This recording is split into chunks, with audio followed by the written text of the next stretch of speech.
How do we get a big flashlight like this to talk to our camera? And what settings do we use to create a portrait? Let's find out. Welcome to the Beginner's Guide to Flash Photography Part 2. In the last video, we showcased how you can use a light tube like this to shape light across the face in terms of the position of where you put the light. In this video, we're going to showcase how you can get your camera to communicate with the flashlight and what settings you might want to use first. This is the foolproof guide to setting up your flashlight with any system, but in this system, we're going to be using our Canon camera and an Elinchrom flashlight system. The flashlight we're using is the Elinchrom 3. It's a really cool mid-power light. It's completely C-port chargeable, which means that it doesn't need to be attached to a plug socket to make it work. It can be used completely remotely, which means I can use it in my studio here, or I can take it out on location. But also, being C-port, it has a universal charging adapter.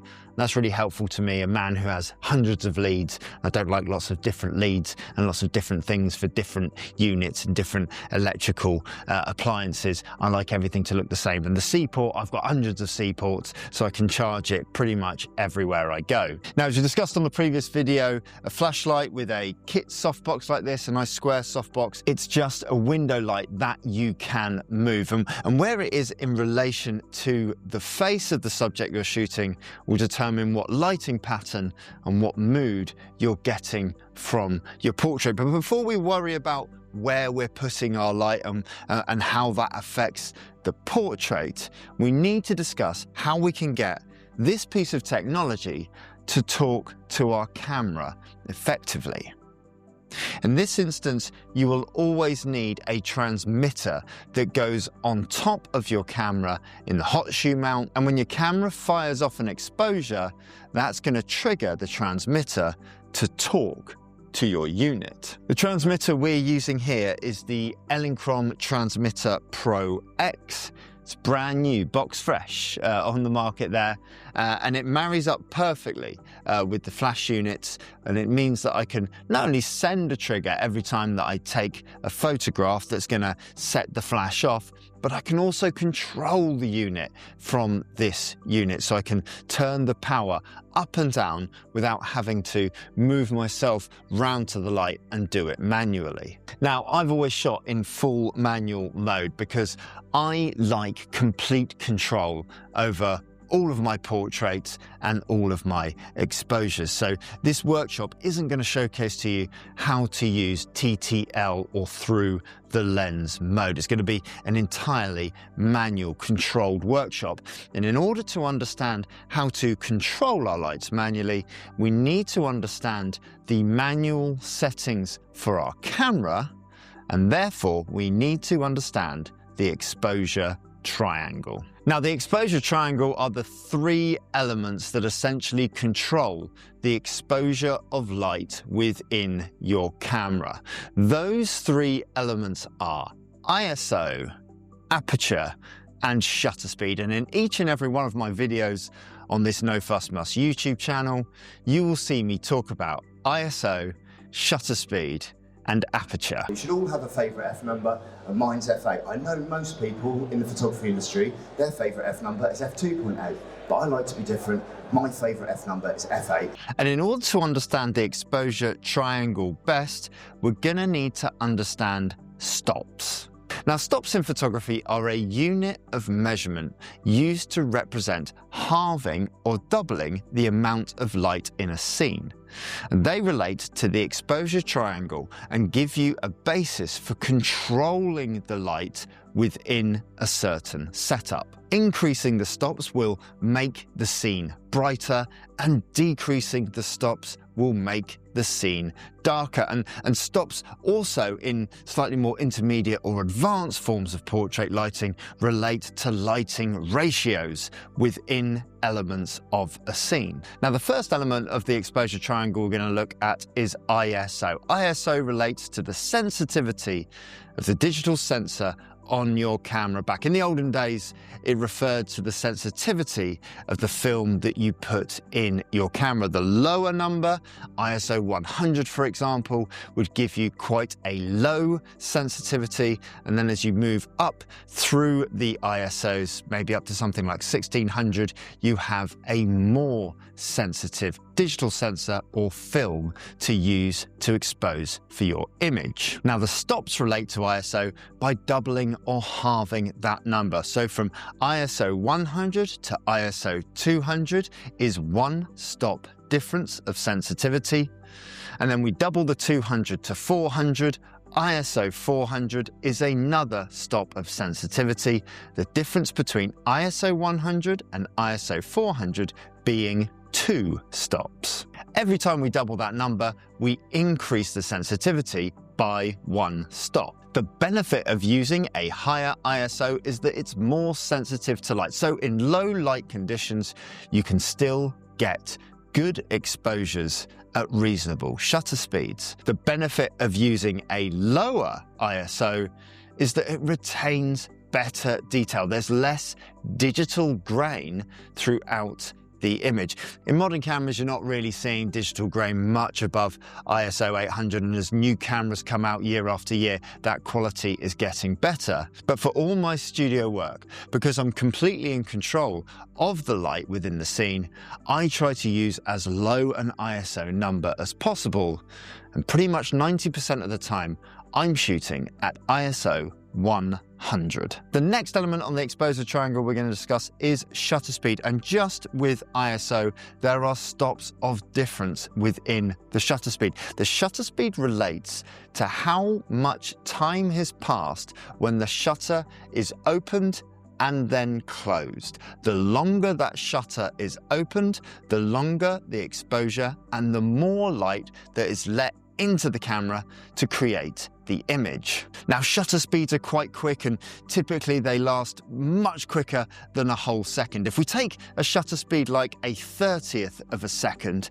if we double the speed of that and make it twice as quick to a 60th of a second, that is one stop difference. Now it gets a little bit complicated with the numbers in shutter speed. If we were to go one stop above 1/60th, one stop quicker than 1/60th, and one stop less light than 1/60th, we don't just double the 60 to 1/20th, because it sort of goes into a funny little metric system where they add a fifth onto that. So actually 1/60th, one stop less than that is 125th of a second. And then we go back to doubling as we go into metrics. So we go to 1/250th, 1/500th, 1,000th, 1/2000th, and so on. But for studio flash portraiture and for this workshop, we're not going to be delving into the realms of high shutter speed sync, because that's a whole different technical aspects that we'd need to bring into the equation. So we're going to keep things real simple in this workshop and work on our standard shutter speed sync that almost all flashes of all brands and all varieties can sync with. And that's standard shutter speed sync. So for this workshop, we're going to set our camera always to a standard shutter speed sync of 1/160th of a second, meaning that the shutter is open for 1/160th of a second, and 1/160th of a second is just enough time for the entire sensor to be revealed and for the transmission to be sent to the flash to tell the flash to flash a light to hit the subject, and for the light to be reflected back into the sensor before it fully closes. Technology is pretty amazing, right? Now, the last element of our exposure triangle is the aperture, and this number relates to the size of the hole in the lens and the amount of light, therefore, that is being sent through the lens to hit the digital back of the camera. The smaller the number, the bigger the hole in the camera, and therefore the more light that's coming through. And as we increase that number, that hole gets smaller and less lights go through, and so it decreases by a stop at a time. Now, the numerical system for this is quite arbitrary, and unfortunately, it's just something that you have to learn. And as a keen 13-year-old first learning photography at school in the darkroom, I was quite good at remembering numbers like 2.8 to 4 to 5.6 to 8 to 11 to 16 to 22 to 28 and so on. Unfortunately, there's nothing really metric about that, and it's just something that we have to learn. Now, Aperture also controls the depth of field within the image, and I spent years learning this as a teenager without really understanding what that meant. But ultimately what it means is the amount of objects within the length and depth of the image that are actually pin sharp and in focus. So you're thinking about foreground and background and where your camera's focusing on. A higher aperture number will mean that more elements within that length are in focus. And something like a 2.8, something wide open, a lower number, is going to give you less depth of field within the image and mean that more objects in front of or behind the subject that you're focusing on will be out of focus. Now, this is an artistic technique that you may want to experiment at a later date, but for this workshop, we're just trying to make a flash unit work. So I'm going to pick an aperture right in the middle of the range to give me as much controllability moving backwards and forwards within the scene. So for this workshop, I'm going to be choosing the aperture f8. So before we take our first photo, we want to be getting our camera out and attaching our transmitter securely to the hot shoe at the top of it. We want to be turning it on and seeing that it is communicating with our flashlight that is also turned on. We can hit the test button to do that, to see if the transmitter is on the same frequency and working in unison to get that clean flash coming through. I want to be setting my camera up to manual mode so that I can completely control the exposure triangle within the settings of the camera. And the 3 points of the exposure triangle I'm going to be setting to are this: ISO 100, f8, 160th of a second. Two little bonus things in here as well. I'm going to completely control the white balance within the shot. So I'm going to be setting my white balance off of auto white balance and on to Kelvin 4500, but you can just set it to the flash setting within your camera if you wish. The benefit of taking it off auto white balance is, well, your camera's going to make an assumption of this scene based on the colors and the tonalities within it as to what the white balance should be. And by controlling that white balance, we know that we're going to get consistent images coming through the camera that are of the same color temperature from the first shot to the last. The second thing I'm going to set up, I'm working on a dual card slot on my Canon R6. One of those cards is going to be shooting to small JPEG to give me small JPEGs that are easy to transfer and smaller in size for storage. And I'm going to be shooting on the other card in RAW because I'm going to want full control over the image in post-production. And also, I want to have the ability to adjust shadows and highlights and control those white and dark areas with the image with as much refinement as possible. Now, don't worry, if we're worried about learning new things like what a RAW file is and how to process it, you can just shoot in JPEG and the images are going to come through for you just fine. Now, we're just going to take a look inside the softbox here just so that we can see exactly what elements make up this Elinchrom 3 flashlight. Now, as we take off our softbox here, we can see that we have a glass dome that acts as a protector, and we have two elements within this flashlight. We have a small square panel in the middle, and that's our modeling light. That's an LED modeling light on this, and what that's going to do is it's just going to give us a light source that isn't going to affect the exposure of the picture based on the flash settings that we've set up on, but it will show us to our human eye how the light is falling on the subject. And it's a really, really good guide to give you a sort of in-brain preview as to what the image should look like and how the light is falling across the face. The big ringed element around that square element in the middle, that is the flash tube. And that's the element that's going to pulsate a single strobe of light out through the softbox and on to the subject. Our softbox here is a simple kit softbox. It's a square one. It's got a diffusion panel on the outside which will diffuse light, and it's got these silver elements on the inside which will bounce light all the way around the inside of this modifier and give us a really soft diffused light source coming onto our subject. When we turn the light on by pressing the on power switch here, we'll see that the logo will flash up. The G1 at the top left-hand corner here refers to the group of lights. So if we're working with more than one light, we need to worry about the group, but we're not working with more than one light here. And then our power will go up and down. Now I'm going to bring it down all the way to 0.1. These Electron lights work on a decimal system. So from 0.1 to 1.1 will be a whole stop of power.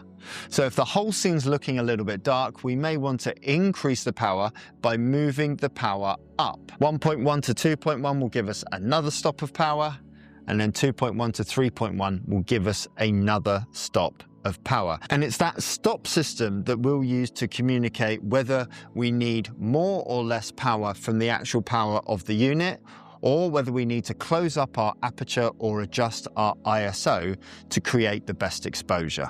So with the light turned on, we are ready to go. In next week's workshop, we are going to be showcasing how we make this light work and the minor adjustments we make to make sure that we get the best exposure for our first portrait. Like and subscribe on the channel for more advanced lighting workshops, and join us next week for part 3.